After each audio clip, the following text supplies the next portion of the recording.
Will Justin Herbert's fractured rib cartilage keep him out against the Jacksonville Jaguars? We are playing buy or sell with the Chargers' biggest storylines and overreactions on today's Locked On Chargers podcast. You are Locked On Chargers, your daily podcast on the Los Angeles Chargers, part of the Locked On Podcast Network, your team every day.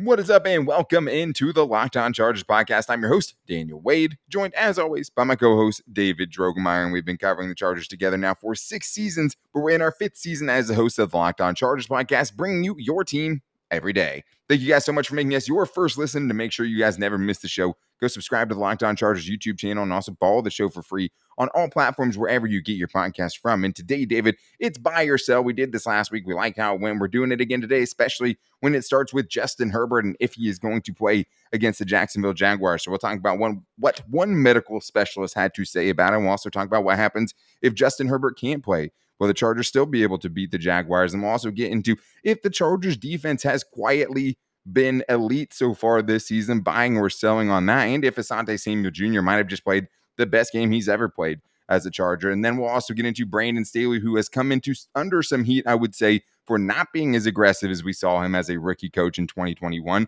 Maybe he should have been more aggressive against the Chiefs in week 2 if the Chargers wanted to pull out a victory. But today's episode is brought to you by PrizePicks. PrizePicks is my favorite daily fantasy site. All you have to do is pick 2 to 5 players. If they score more or less than their PrizePicks projections, you can win up to 10 times your money on your entry. First-time users can receive a 100% instant deposit match up to $100 with promo code LOCKEDON. That's PrizePicks.com, promo code LOCKEDON. So, David, it's buy or sell second time around. So let's start it right here.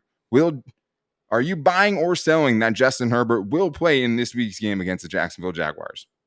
Yeah, so, I mean, going into this, I was like everyone else, very concerned about Justin Herbert's health and wanting to know, what the extent of this injury was going to be and how it was going to affect him and his play on the field. And so, in my research, it brought me to Daniel Popper's article about, some pain management. And that's really what this injury is going to come down to, is the ability to manage pain. So he was talking to Dr. Ian Denan, who is a pain management specialist, and he said that basically the strategy here is similar to dealing with rib cartilage fracture and rib bone fracture: appropriate rest, ice, anti-inflammatories, avoidance to direct injury if at all possible.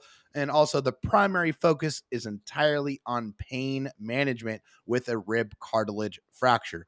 So we know we've been around some incredibly tough football players out there that can play through some incredible amounts of pain. And that we also know that, they have some shots that can help with pain management as well. That's very, very common in today's NFL game. So I am going to buy that Justin Herbert is going to play on Sunday. I think that they will have appropriate measures in place to try to protect him as much as possible. But at the end of the day, Dan, it really just comes down to his ability to manage the amount of pain that he's going to be under.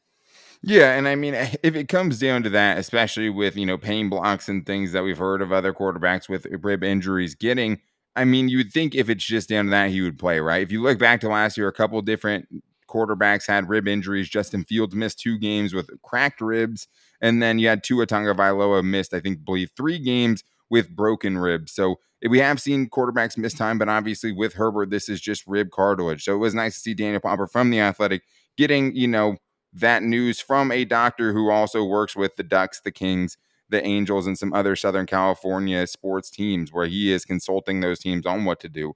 But what he did also say, David, is that there is some risk for re-injury if they do play him too soon. And we don't expect him, to not go out there fully padded, right, in a full-on night suit of armor if they have to, right? Oh, yeah. But at the same time, it's like that's the risk now, because I think it is huge for Justin Herbert to play in this game.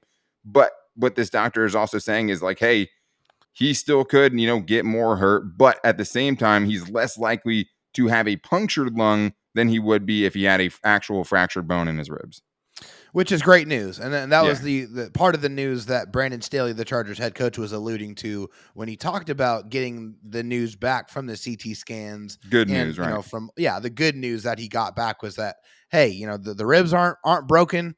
it's fractured cartilage, which is more so about pain management. If we were talking about broken ribs here, then I think we're guaranteed to see Justin Herbert miss time. So, with this being something that they can manage, and they have a lot of different ways that they can do that, with the anti-inflammatories, with the ice, and also it's a big benefit of him having this little mini bye week. They play in on Thursday. He gets extra time to rest.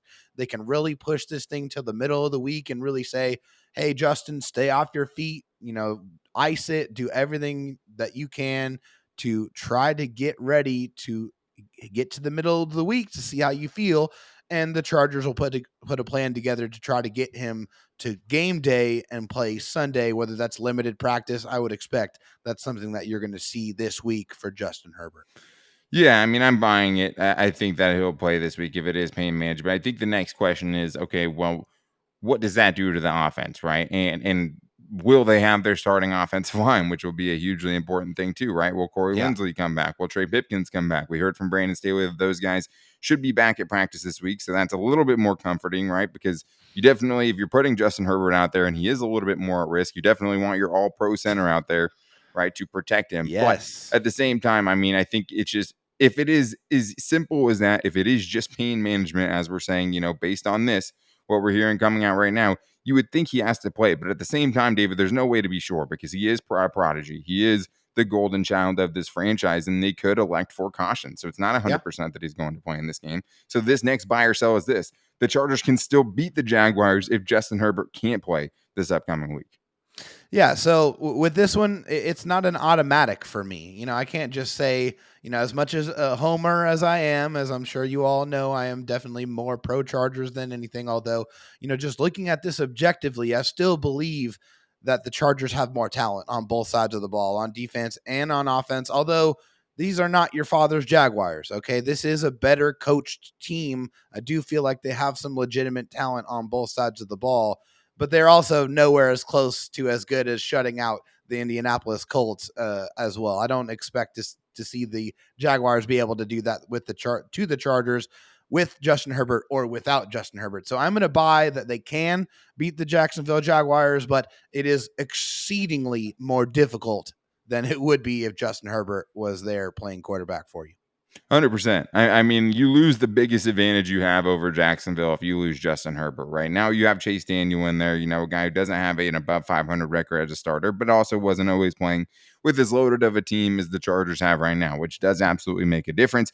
Look at even over the weekend, the Cowboys versus the Bengals, right? Dak Prescott leaves, Cooper Rush is in the game, and one thing leads to another. Cowboys are pulling that game out. So it's like, it absolutely can happen. We see it happen all the time. Would I feel comfortable in it about it? No. I mean, No. Would the Chargers be favored? I don't know. It is a home game, right? That does make a difference. Not having to go West Coast to East Coast is definitely something that's going to play in the Chargers' favor. Unlike most other franchises, they really do not travel well at all. Yeah, I mean, it's hard because we don't really know what this Jaguars team is yet, right? They played a tough game against the Washington Commanders in week 1, and then they ended up smoking the Indianapolis Colts. And I mean, no matter how you look at it, Matt Ryan was very bad. They did a very impressive job on Jonathan Taylor, dude. Let's not forget who Jonathan Taylor is, though, as well. Yeah. I mean, that dude was carving up everybody last year. Had as many yards as he did. That's an impressive performance from them. They've looked more competent than I thought they would look, at least through 2 weeks. So I'm excited to get into the crossover later on the week when we get to our keys and previews and stuff, and we have a little bit more information. But I think you can't feel good about it if it's Chase Daniel. I think there's a sentiment out there that, hey, we can rest Justin Herbert because Chase Daniel will be fine. I mean, there's no NFL game you can take that chance. If Justin Herbert can play, you have to play him, especially, if it's something where it's just pain management, if it's just something that they have to kind of monitor as it goes, you have to at least try it if he's comfortable, if it's not taking away from that him as a player, which obviously we saw with the adrenaline going in that game when he was, barely able to move. It seemed like throwing, 40-yard ropes down the field. So one of the best throws ever, like literally I've ever seen. Yeah. It still doesn't make sense. And I've watched it, 15 more times after that. It's just ridiculous. It doesn't make a lot of sense. I mean, I would have said less than, 30 yards on that pass if I had an option to on that play, because I didn't think after he was throwing that he would have been able to throw anything, let alone throw a laser beam down the field. But another part of this buy or sell I wanted to get into, David, is talking about the defense, which maybe we haven't talked about enough. And if they have kind of quietly been elite this season, then if Asante Samuel Jr., a guy everyone was mad at after the last game, actually had the best game of his career so far. So we're going to keep buy or sell going. But I do need to tell you guys about my favorite daily fantasy, where I'm going more than all the time, at PrizePicks, where you guys can go to prizepicks.com or get the PrizePicks app. And for tonight's football doubleheader on Monday Night Football, it works like this. You guys could go more or less than 84.5 rushing yards for Derrick Henry, or Dalvin Cook more or less than half a touchdown. You could go even Kirk Cousins or Jalen Hurts more than or less than half an interception. That's how it works at PrizePicks. It's just you versus their projections, and you pick 2 to 5 players, and if they go score more or less than their PrizePicks projection, you can win up to 10 times your money on any entry. PrizePicks offers projections for any sport that you watch, including NFL, NBA, MLB, NHL, golf, MMA, even college football. So right now, guys, download the PrizePicks app or go to prizepicks.com and sign up for their daily fantasy sports. First-time users can receive a 100% instant deposit match up to $100 with promo code LOCKEDON. If you deposit $100, they'll give you $100. If you deposit $50, they will give you $50. So don't forget to enter the promo code LOCKEDON at sign up for that instant deposit match up to $100. All right, David, well, it's time to continue buy or sell here on the Chargers' biggest storylines and overreactions. And this maybe isn't overreaction, but it was something I was kind of thinking about over the weekend, which was just, hey, the Chargers had a really impressive game against the Kansas City Chiefs. I thought they made Patrick Mahomes super uncomfortable. And I think if you go back to week 1 against the Raiders, they made Derek Carr, very uncomfortable to the tune of 2 forced fumbles and 3 interceptions. Speaking of which, I mean, feeling for all the Raider fans out there today, family, trust, and respect to all of you guys out there for that one. That's a really tough, biggest blown lead in franchise history. And the Chargers know a thing or two about blown leads, but feel terrible for them.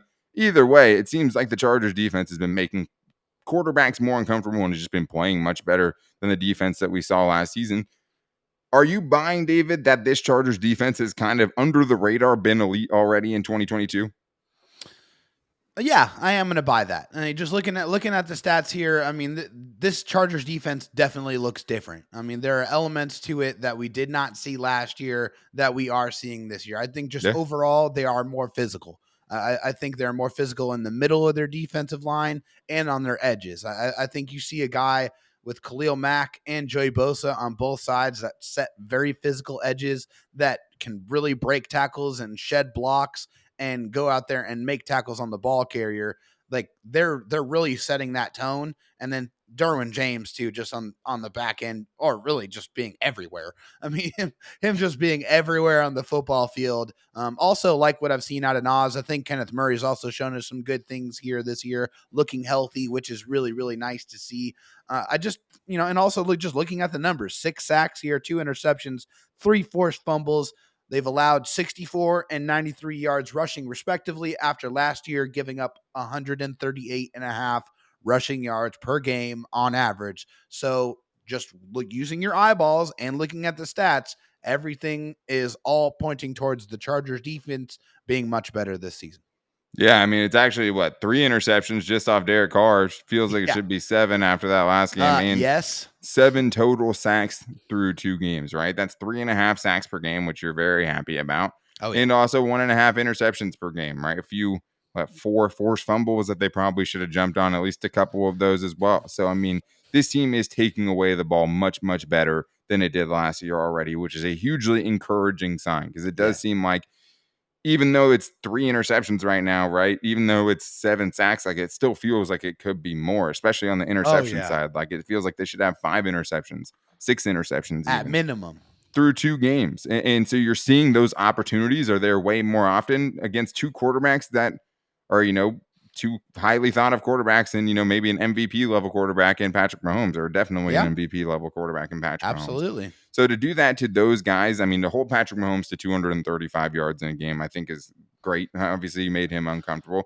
And I mean, just through 2 games to go up against the Raiders offense and the Chiefs offense and give up only 19.5 points, because I'm taking away the pick 6, obviously, that the Chargers gave up. It's not the defense fault. Yeah, it's not. And they wouldn't have got the extra point, if the touchdown hadn't happened. So I'm giving the Chargers defense a 20 spot there against the Chiefs, and a 19 spot against Devontae Adams, Derek Carr, and the Raiders with Hunter Renfrow and Darren Waller, all those guys healthy. Good.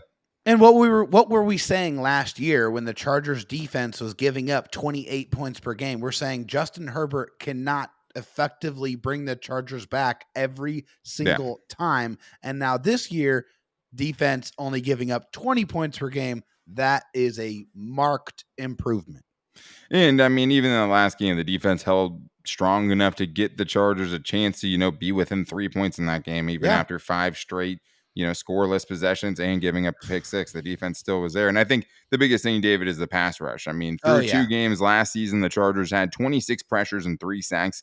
This year, they have 34 pressures in 7 sacks. So that's, twice as many sacks per game and 8 more pressures. So 4 more pressures per game is a big deal. Plus, you're going up against better offenses. So I think it starts there because when you have that elite pass rush and some guys playing on the back end, that's obviously a recipe for success, especially when Asante Samuel Jr. is looking the way he is. Because, David, I put on Twitter, right? Like, everyone's only going to remember the 2 interceptions that Asante Samuel Jr. had. And that's true because that's huge, right? It could have changed the game.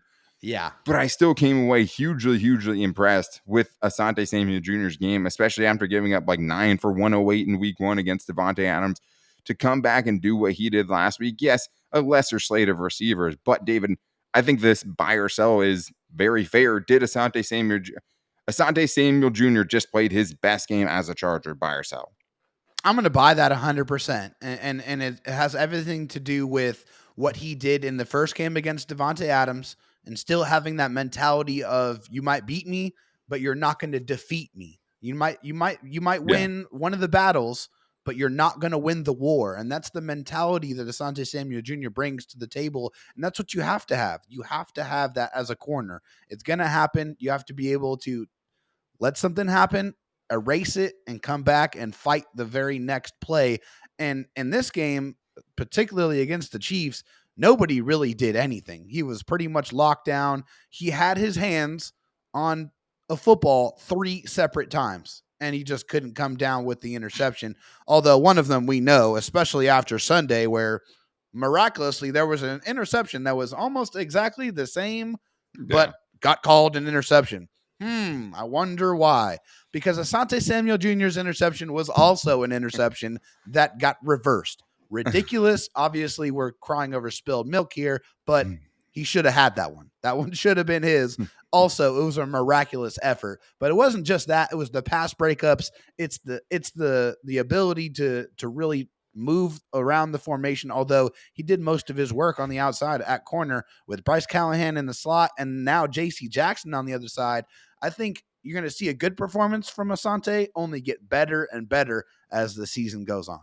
I like how David just casually, slipped in a little league-wide conspiracy, that's going against the Chargers, against KC, and it's going for the Tampa Bay Buccaneers. Cue the, David in some room trying to connect the dots for the big conspiracy theory. Your fault, Tom Brady. Where's Pepe Sylvia? I mean, I think, it's with him, the confidence level is the thing that really stands out to me the most. Yes. He's playing with that edge that he came into the league with. And I don't know if you lose that edge, but it definitely seemed to lessen when he came back from his second concussion last year. I mean, with the spark was a little dimmer towards the end of the season last year. Just seemed like he was a little bit more tentative, especially to hit. Yeah. So that's why I said, on the post-game show, that one of my favorite plays was just him coming up, in an open field tackle situation and just laying the wood and then getting up and flexing afterwards. Like we've seen before. If that dude can come out, that's a scary dude. Yes. Especially because even with the give and take of week 1, where he mostly gave it away, he still got his. He had one of the best interceptions I've ever seen. He had takeaways. He had pass breakups to, help the Chargers extend the lead, which they didn't, but he gave him a chance to at the very least, right? And I just think that confidence, if that dude can play like that with JC Jackson on the other side, good luck. Because that dude is playing, I think, brimming with confidence. Well, like I said, and Bryce Callahan in the slot, who's been ridiculous. Right. Like, he's been I think Bryce Callahan's through 2 games. Passer rating against him is like 30-something, something insane. But in this last game, I mean, Asante Samuel Jr. targeted 6 times, gave up 3 receptions for only 20 yards. So 7 yards, right? Basically, a little less than 7 yards per catch. And then also, you combine that with the fact that the other 3 targets that went his way that he didn't allow for a reception were all pass breakups. He stopped every single one. He got his hands on every single one of them. He forced the incompletions on every single one of them. And he has ball skills, right? So I'm going to give him somewhat of a pass in this game. It was huge, and they could have absolutely used it. I'm not going to go as far to say he doesn't have ball skills. You don't make that play you do week one if you don't have ball skills. And just seeing him all around the ball, I think, is a huge thing for this Chargers defense because he was one of the biggest wild cards going into the season. And I was one of the people who said, hey, let me see it. It was a little unclear after week one. After week two, I mean, he was looking like a dog. And if you can do that week in and week out and have the confidence to take on someone like Devontae Adams one-on-one, that's the kind of cornerback you want because so much of that position is being able to forget about the bad plays, is how confident you are, right? But how confident is Brandon Staley in his offense? Because he had a couple of times last week where he could have went for it in the first half against the Kansas City Chiefs to really put the foot on the neck of the Chiefs and really be aggressive like he was in 2021. Or was he still pretty aggressive? We're going to talk about that. And if Josh Kelley has kind of solidified his role as RB2 in this offense, because he has clearly been, I mean, he might be the best running back so far as carries. He's been the most effective running back so far. So we're going to get into that. But I do need to tell you guys about something I just heard about, and it really, really has changed everything for me. And it is Turo. And Turo is the world's largest car sharing marketplace. With Turo, you can book any car you want, wherever you want it, from a community of local hosts. This is something I had no idea about, and I'm just looking at my neighborhood, and casually there's Rolls Royces and Range Rovers and Teslas and Corvettes and all this crazy stuff that you can just find someone who can share that car with you. And in my experience, much cheaper than any rental place that I've ever used. And you can browse a huge selection of vehicles for just about any occasion or budget across the US, Canada, and the UK. You can book a spacious SUV, a minivan for a family road trip, or you can get a luxury car for a special event or a birthday. Find affordable economy cars if you're on a budget and you just need to get to A to B. You can find that at Turo, or you can test drive that new electric vehicle you've maybe had your eyes on to see if it might fit in your everyday life. Many Turo hosts can even deliver the car right to you. Every trip is backed by liability insurance. Terms and conditions and exclusions apply. Ditch boring rental cars. Find your drive at Turo.com. All right, David, we're continuing our buy or sell here, and I want to get into something that I didn't get to get into enough in the postgame show, which was Brandon Staley being potentially less aggressive. I mean, he made a couple of calls on Thursday night against the Chiefs where the Chargers were in a situation where I thought they were for sure going to go for it, and they didn't. So let's go through what those calls were. The biggest ones were in the first half. I had posted during the game saying the Chargers have dominated the first half. They truly did. They dominated the first half of the Kansas City game, but it felt like they should have 20-plus points, is what I had said at the time. And I think a lot of that was because Brandon Staley, at least with his offense, got very conservative compared to his freakishly aggressive standard, which I think is the important context to keep here. But let's go to the specific instances. So Kansas City 47 with 9:02 left in the second quarter. They face a 4th and 2. They're up 10-7. So they're up 3 points in the second quarter. The Chargers decide to punt it. They pin him back. They did a good job on it. If they had gone for it, according to Next Gen Stats, they would have increased their win percentage by 2.4%. This is the thing. Brandon Staley doesn't pay for it. Kansas City 48 on the next drive. You punt on 4th and 2 with 1 minute and 3 seconds left in the second quarter while you're still up 10-7. And it could have increased your chances of winning by 2.6%. But the Chargers didn't pay for it either. The Chiefs had to punt and nobody scored before halftime. So they went into halftime with, I'd say, a mediocre 3-point lead, it felt like. So, David, when I laid those situations out for you, if I say Brandon Staley should have been more aggressive in the first half, are you buying or selling that? I'm buying the fact that he should have been more aggressive, at least on that second one. The one towards halftime where there's a minute left and you're pretty much right in the middle of the field, that one's like, why is this even a conversation? Like, be aggressive, go for it. This is an opportunity to score and then get the ball back after halftime and score again. That's one of them where, the first call, in the first quarter going for it, I'm okay with, not going for it there. That's fine. Whatever. Get the points on the board. But the one towards halftime. Yeah, I didn't talk about the field goal one. So the field goal one, when they went up 3-0, it would have only increased the percentage of winning by 0.7%. They took the points after their defense had already gotten a stop, and they went up 3-0 there. The next two, though, are both punts, both on 4th and 2, one from the Kansas City 47, one from the Kansas City 48. Yeah, the Kansas City 47 one, I'm okay with. That one's fine. Nothing happened. The Chargers defense was able to get a stop there. But like I said, the one before halftime I felt like was a big missed opportunity. But if you're asking me buy or sell, Brandon Staley hasn't been aggressive overall on 4th down. I'm going to sell that because the Chargers have gone for it on fourth down 5 times, and they have succeeded 4 of those 5 times through 2 games.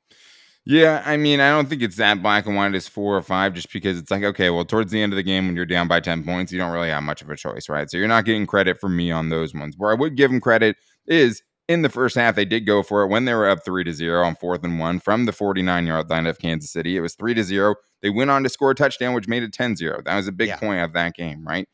Then in the second half, after they didn't go for it the last 2 times in the first half, they end up going for it when it's 10-7 on the Kansas City 18-yard line, right? So easily in field goal range. They could have taken the points to go up by 6. They decide to kick the field goal afterward, or they don't kick the field goal. They go on to score a touchdown to make it 17-7. They take it from what still would have been a 1-score game to a 2-score game by doing that.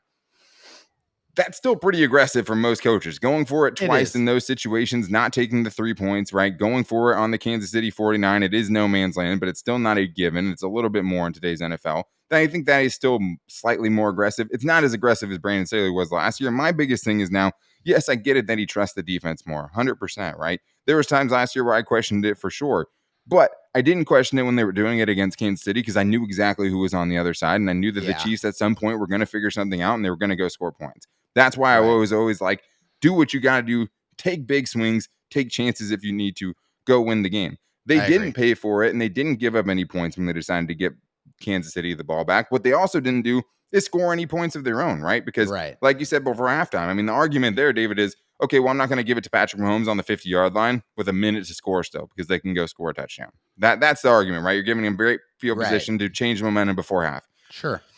If you do go for it, though, maybe you do go up 17 points, and then you come back in the second half and you get another 7, and all of a sudden, right, you get 14 points right there, and you're up 24-7 at that point. That feels a lot different than 17-7. Feels a lot different than, the situations 10-7, all that stuff in the first half. So my biggest thing is like, hey, the whole thing when you're going for it was never about how bad your defense is. Maybe you were just trying to protect them. It was always about, I'm going to put it in Justin Herbert's hands, and I'm going to let him do it because I trust my offense so much.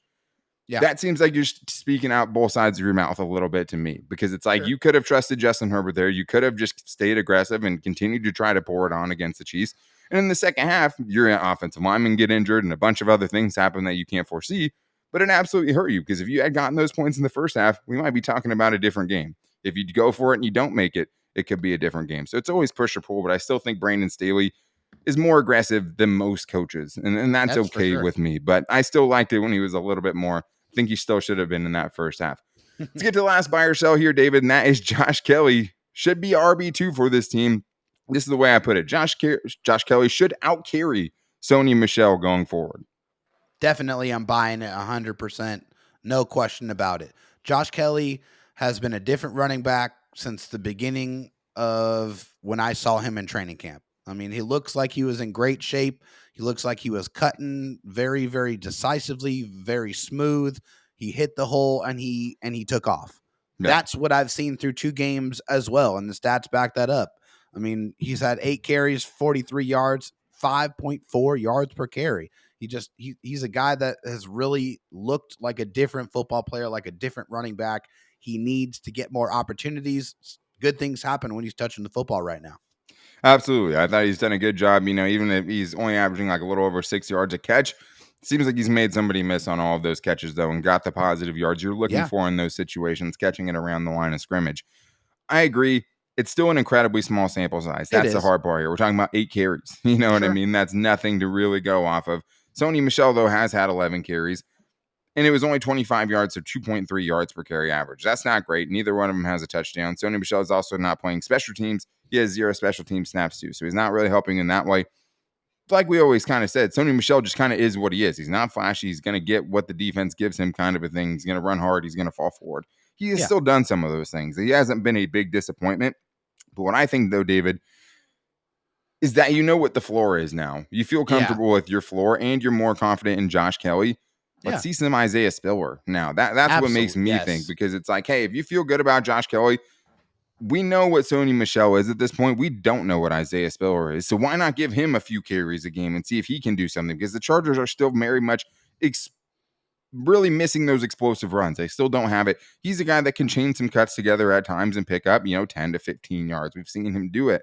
And he still looked pretty good, and he seems fully healthy now. I'm fully in favor, David, buy or sell this. Isaiah Spiller should be active in week 3 against the Jaguars. Buy, please. I want to see what the kid can do on Sundays.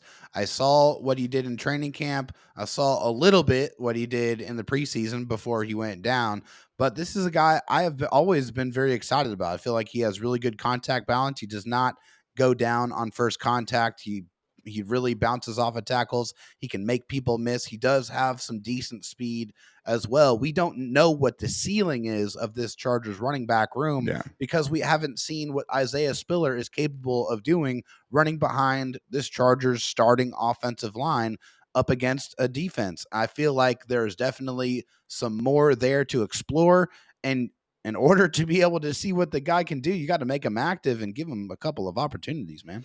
Exactly. I mean, you don't 3 running backs, especially if you're keeping it, the third one's not doing anything for you special teams wise. Why not make that Isaiah Spiller? You should trust him enough at this point to be able to get you 2.3 yards per carry. And it could be much more than that, right? So why not give the kid a chance? He was probably the Chargers' best pass catcher. He beat Josh Kelley in that aspect through training camp and through the preseason. Let's see what the kid has at this point. I'm sure a lot of it is pass protection, and Sony Michel is more trusted as a pass protector. I get that. Your quarterback has hurt ribs. You might lean towards the side of who's the better pass protector and not take the upside of Isaiah Spiller. I'm ready to see it. Seems like a place that he's really improved that part of his game. He hasn't taken any real live bullets yet as far as real NFL talent, not in a preseason game. I'm still willing to take the chance. If he could be a guy that potentially gets some explosive runs, it hasn't been big, wide open holes for these Charger running backs. I'll tell you that. One guy who is exceptional at being able to move in tight spaces, Isaiah Spiller might lead the Chargers in that because that is something, his footwork in tight holes is something that I think really separates him from a lot of other guys. And I think that is one of the places where he definitely has a plus from me as far as skill level there. But I'm ready to see it. So hopefully we get to see it week 3 against the Jaguars. But we didn't even talk about how Tyrod Taylor is suing the Chargers because they have the same doctor who's going to be treating Justin Herbert's lungs as they did as poked, a hole in Tyrod Taylor's lungs. But that is a little disconcerting. I wish I would have said that earlier, but we'll see how that happens. The good news is we're going to have more information as the week continues, but we're ready to see Isaiah Spiller. Chargers defense is for real. All of those things are true. But tomorrow we get to hear your perspective on it because we want to go Twitter Tuesday and get your guys' questions on the show. We've been jam-packed, haven't had as much time for fan stuff. We want to get to you guys tomorrow. Make sure you follow us at LockedOnLAC so you can get your Twitter questions in. If you put them in the YouTube comments, we make exceptions as well. And you can also call into the voicemail line at 323-524-7924 to get your voicemail on the show. But we are doing Twitter Tuesday tomorrow, so make sure you guys are back here for that. To hit us up at LockedOnLAC, or you can hit me up at Dan Talk Sports or David Droegemeier on Twitter at DroTalkSD, and his DMs are always open if you just want to slide in there. You don't want your question out there, just slide into David Droegemeier's DMs. But make sure you guys are always making us your first listen, and you can do that by following us on wherever you get your podcast from, or you can subscribe on our Locked On Chargers YouTube channel as well. If you guys need a second listen, you guys can check out the Peacock and Williamson show, available wherever you get your podcast from if you want to keep up with everything going on around the NFL. And the first 2 weeks of the NFL have been absolutely nuts, and I'm sure it's not going to change tonight with a doubleheader on Monday Night Football. But make sure you guys are here tomorrow for Twitter Tuesday. Get your questions in because you guys always come through, so I'm sure it's going to be a great show. Until then, take it easy and go Bolts.